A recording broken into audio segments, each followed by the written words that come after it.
आज आपण बघणार आहोत वालाच्या शेंगांची म्हणजेच श्रावण घेवड्याची भाजी. तर या ठिकाणी आपण सर्वप्रथम काय केलं आहे, वालाच्या शेंगा ज्या त्या व्यवस्थित अशा निवडून घेतलेल्या आहेत. त्याच्यानंतर त्या स्वच्छ अशा धुवून घेतलेल्या आहेत 2 पाण्याने.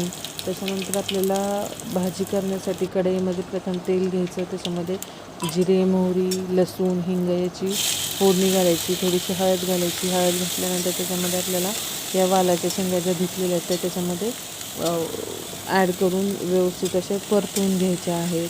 त्याच्यानंतर कमी गॅसवरती आपल्याला ही शेंग काय करायची, शिजवायची. ही शिजवताना ह्याच्यामध्ये पाण्याचा वापर करायचा नाही आहे. मग याच्यामध्ये आपल्याला मीठ घालायचं चवीनुसार. त्याचबरोबर मसाल्याच्या डब्यातले बेसिक असे मसाले तुम्ही घालू शकता किंवा नुसती मिठाची सुद्धा ही शेंग खूप छान लागते. जर लहान मुलांना ही भाजी आवडत नसेल तर या ठिकाणी तुम्ही मॅगी मसाला जर वापरला तर लहान मुलंसुद्धा ही आवडीने ही भाजी खातात. त्याच्यानंतर आपल्याला 2 ते 3 वाफ घेऊन आपल्याला ही शेंग व्यवस्थित अशी शिजवून घ्यायची.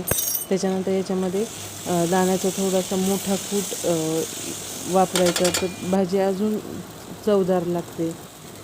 आणि वरून कोथिंबीर घालून गार्निश करा. आवडल्यास लाईक करा. धन्यवाद.